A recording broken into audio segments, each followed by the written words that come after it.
I am blown away that the woman's body does this. Us women are we are a phenomenon. Hi everyone, this is finally the question and answers you've all been waiting for. I know it took a little while to come around, you know, but we've been very busy indeed. So let's get this started. We've actually got questions from Instagram and YouTube from when we asked you last time to write them in the comments. So we're gonna answer a little bit of a majority of both of them. And I say we, when really it's just me gonna answer, but maybe I'm speaking about me and the baby together. So the first question from Bear Loves 1985. Have you had any morning sickness? Have I? So my morning sickness started at 6 weeks. And it was horrendous. It wasn't just morning sickness. It was like morning, noon, afternoon, night, dusk, dawn. It was every single part of the day. And oh my God, I thought it was never gonna end. And it did last a really long time. I'm gonna say like, I'm still being sick now. It was more intense from 6 weeks to 13 weeks. It was really, really intense. Even though that time has passed now, I'm still being sick now. So, but not half as bad as before. Oh, it can only be described as like you felt like you had food poisoning every day for 6 weeks. And it was like I was being sick no less than 4 times a day.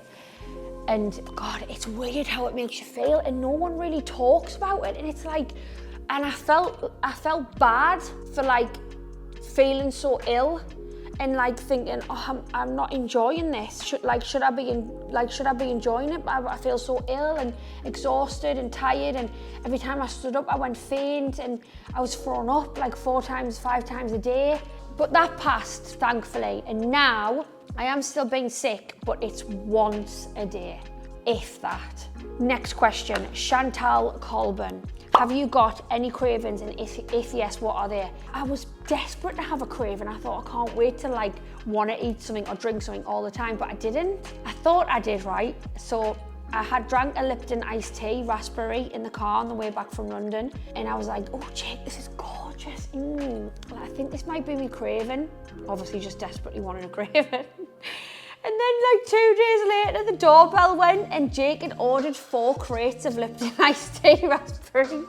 And honestly, I've still got about 60 something bottles and I never wanted to drink another one again after that. So I'm trying to give them out all the time. There's actually one here that I've forced onto Angus because I can't get rid of them.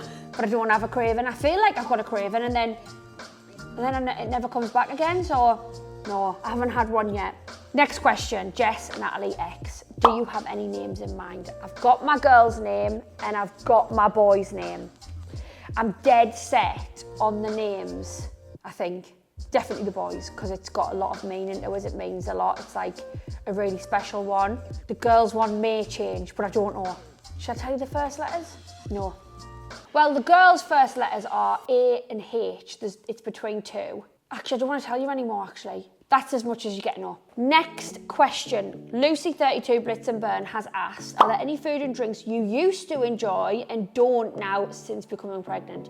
So I didn't know this was a thing. And everyone was like, oh yeah, your favorite perfume, you'll end up going off it. And they were like, your favorite foods, you won't be able to hack them anymore. And I was like, really? And my God, is it a thing? Jake's aftershave was my favorite thing I've ever smelled. And now when he puts it on, honestly, I'm retching. Olives, green Nando's olives. I would eat them by the dozen. I love them. I can't eat a single olive now. Not one single olive can go down my throat. I can't bear the sight of them. Sad time for me and olives. Next one. This one's from Instagram and it's from Patricia Crosby. How do you feel about labour? Now, this is a big one really, because I'm still debating on like what to do about the whole labour thing. I don't know whether you would call it have some post-traumatic stress. I think that's the word for it. From when I went through the ectopic pregnancy and obviously the fact I nearly died and the pains and being in the hospital and everything just being like literally so bad. So really scares us. But I have been talking with my gynecologist who I've had like forever since the ectopic pregnancy, and we've discussed that actually there are other options because of what I went through and what would be the safest thing and what to do best. And I still haven't decided in terms of labour what I'm going to do. All I want is to have a healthy baby at the end of it. So the safest and healthiest way for both me and the child is what I want to do. So I've tried not to give it much thought yet, even though it is something that I'm going to have to decide on pretty soon. That's where I'm at with that. This question is from Sarah Victoria XX. Did you feel anxious throughout the first trimester? How did you get through it? I'm going to answer this one for all of the women out there, because I didn't feel anxious, but the feeling I had was so scary, and I didn't know who to turn to, and I wasn't sure what people would think about us for feeling this way after wanting to be pregnant for so long. There was a time at about 5 weeks, maybe 6, maybe 7, can't remember because it was a really long time ago, where I felt so down, and it was like there was this dark cloud over us. I was ill, I had no energy. I couldn't, obviously the first trimester is a really hard trimester to go through, and I was tired, I couldn't get myself off the sofa, and it felt like I couldn't even muster up the energy to string a sentence to speak to anyone. I've never felt this way, and it can only be described as, my hormones were obviously everywhere, all over the place, but it felt maybe like a little bit of depression. And I was like, I researched, I was Googling every single day, why do I feel so low in the first trimester of pregnancy? Shouldn't I be feeling happy? I was on forums, I was typing in forums, I saw other women were feeling the same, so I was replying back, but I never got a reply. And I wanted to tell my friends, but I didn't want them to think that I was down. I felt embarrassed of feeling down when this was the happiest thing and all I ever wanted to happen in my life. I felt so embarrassed, and I was like, who do I turn to? Who do I talk to?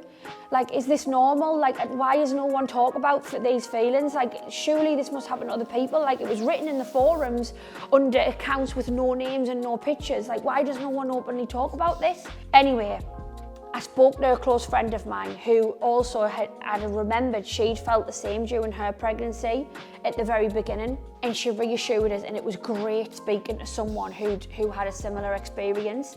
And gladly, the feeling only lasted around a week, but it was a really intense week where I was dealing with emotions I'd never felt before, and I can only describe it as just felt like there was a dark cloud looming over us, and it felt like I wasn't happy. And I had nothing, like no enthusiasm about anything. It was probably just the massive increase in hormones that was coursing through my body, and a huge imbalance that my body was probably trying to get used to. As soon as I told Jake how I was feeling, it made it feel like a weight lifted off my shoulders, and Jake was just amazing. He's literally been like the top researcher throughout all of this. Anything I say I'm feeling, he's researching, he's asking his friends, he's like getting like the best ways to deal with something. He'll order something, like, you know, he's on it straight away. So it was so good, and so I'll recommend that, yeah, anxiousness, even like lowness, and even like feelings of like depression in the first trimester are really, really normal, and not to worry about it. Hopefully it does pass, but even if it doesn't, just talk to friends and talk to as many people as you can. And honestly, it makes you feel less alone when you're going through that, because being pregnant in your first trimester can feel so lonely, because you can't tell anyone, and you just feel ill, but you can't tell anyone why you're feeling ill. So you don't know who to turn to for advice. And I totally get it. So I hope that me telling that story has actually helped people, because if I'd had someone to watch saying that they'd been through the same thing when I was feeling it, God, it would have made us feel a lot better. And now I feel amazing. I don't feel half as sick. I'm excited, like I've got my energy back. I think it's all balanced out now. So obviously, first time people who are pregnant, it's a big shock to the system, so don't worry, don't beat yourself up if you're feeling anything other than happy. Next one, Keenal wishes. How does it feel knowing that there's a human growing inside of you? I had the biggest panic in bed last night because a couple of my friends are literally about to give birth. Marnie, my friend Natalie, who lives in Australia, and they've both been seeing the babies moving around so much at the minute. And I was thinking, oh, Jesus, that's a little bit of a scary thought. I mean, there is at some point going to be a full-grown baby inside my belly that's moving around. And it feels almost like, have you ever seen Alien Resurrection? Where the aliens are inside you and they're like burst out of your skin. Alien Resurrection and all of the Alien films were my favourite when I was younger. And I keep thinking, that's a little bit what it's like. This is really scary. I am blown away that the woman's body does this. Us women are we are a phenomenon. So yeah, I'm amazed by it all, but I'm still getting a bit freaked out when I think about when the baby's literally turning and moving and stuff inside us. So yeah, it's amazing, but it's also quite scary. Next question. Jessica Wood, 89, tips for morning sickness. Now, I had a lot of morning sickness, and I will say nothing truly helps, but ginger is really good for sickness. And if you ever go to a shop, Marks and Spencer's is the one I used to go to, but I know they do them in a lot of places. They have the tiny bottles of ginger immunity shots. I went to Marks and Spencer's, emptied the shelves, put them all in my fridge. I had about 25. As soon as I started feeling sick, downed it. Obviously, it makes you go a little bit ugh, because it's strong. But it knocks the edge off a little bit. And I found that was the best thing to work. I was trying to eat rice crackers every now and then, but after eating 100 rice crackers, there's only so many rice crackers you can eat. I'd prefer to have the intense feeling of the ginger.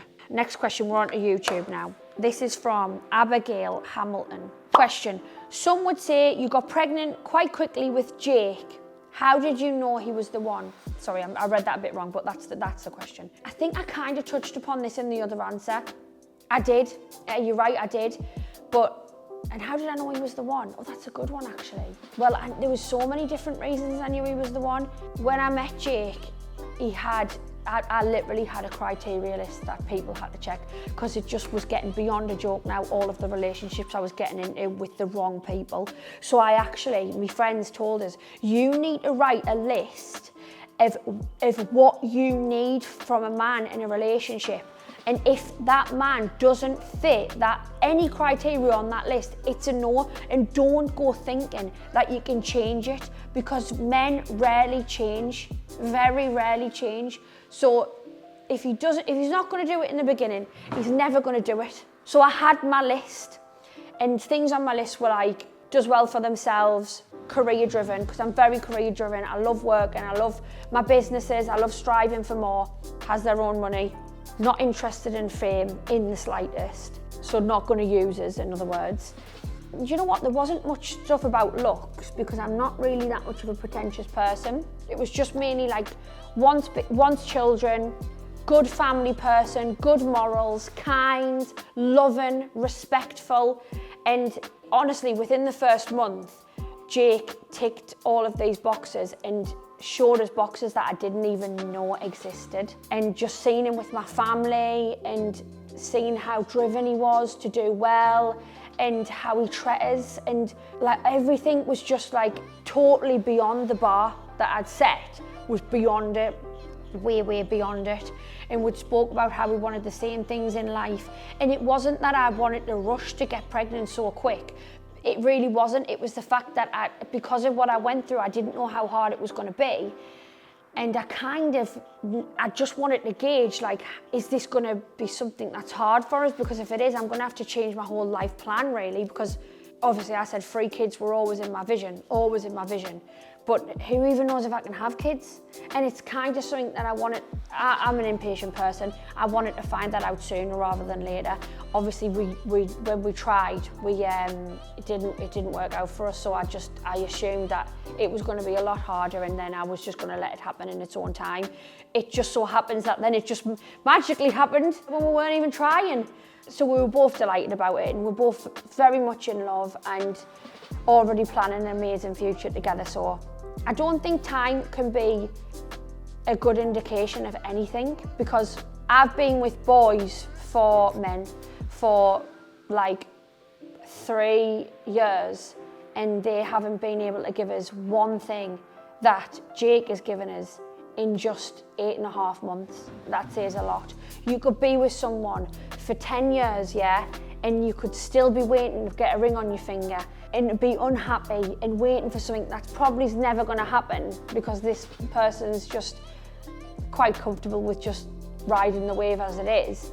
And then you could meet someone a month later and they could give you everything you want in the next 6 months. So I don't really believe that time is a good indication for anything.